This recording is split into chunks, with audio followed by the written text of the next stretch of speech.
What is going on, guys? Thank you so much for finding your way to my page and checking out this video. My name is Lance Zeckman and I'm a real estate agent with Keller Williams Greater Omaha here in and around the Omaha metro area.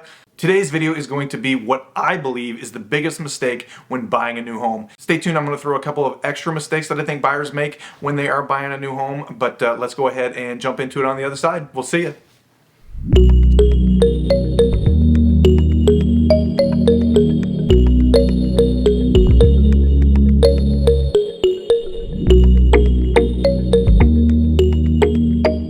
Alright, so without messing around too much here, let's go ahead and jump into it. What do I think is the biggest mistake that buyers make when they are buying their new home?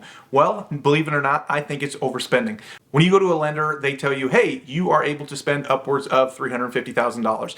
Well, you'd be amazed how many people decide to go out and look in that $350,000 range. I never recommend it because of life. You never know what's going to change and how quickly things can change. People lose jobs, health deteriorates quickly. You just don't know what's going to happen. And if you are at the very top of that price range that you are allowed to go to, that means when things come up, you are going to be in a pinch and you are probably going to be living paycheck to paycheck rather than being able to maybe put some money away for some savings or kids' college funds or whatever else that you want to do with that money. So that is what I think is the biggest mistake when buyers buy their new home, is spending all the way to their top of their approved limit. Now, a couple of other mistakes that I think buyers make when buying a new home. The first one is going to be no inspection. Now, I realize in the last 3 years or so, it's been kind of difficult. There have been a lot of people that have written contracts that had no inspection clause in there, and that makes it difficult for somebody who really does want a home inspection. They can't get it because their offer doesn't usually compete with that. You can't always add money to it because somewhere along the line it's got to appraise, and nobody has infinite amount of money. So the home inspection was something that kind of disappeared through the last few years because of the tough market. But I never encourage my buyers to go without a home inspection. Yes, I did tell them that going without a home inspection may strengthen their offer, but I never recommended it because I know how important a home inspection is, especially to new home buyers, because it's inevitable that something's going to come up that's going to cost you a fair amount of money. So you want to be able to have that inspection beforehand to make sure you at least limit the chances that that really happens to you.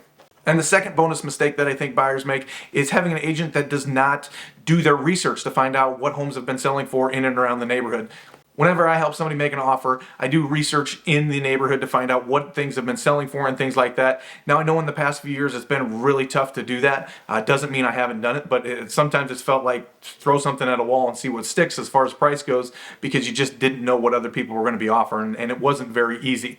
The best example I have for this is there was a home for sale not too far from me. I knew the agent that was selling it, and it was priced what I thought was a little high for the neighborhood.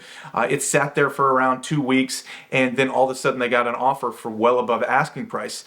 To me, that tells me that the agent was not doing their job. They did not call the listing agent and say, hey, do you guys have any offers? What does everything look like? They did not do their research to find out, hey, what should homes really be selling for in and around the neighborhood? And I think they did their buyer a real disservice by doing that, because they ended up spending more, and I think significantly more than what they really needed to. So there you go. Those are 3 of what I think are the biggest buyer mistakes that buyers make when they are looking to get into their new home. What do you guys think? What other mistakes do buyers make when they're looking for a new home? Go ahead and comment below. Like this video if you found any value in it. Again, my name is Lance Zeckman. I am a real estate agent with Keller Williams Greater Omaha. You can check me out at all of my social media pages at the end of this video. Otherwise, I will see you guys next week. Have a good one.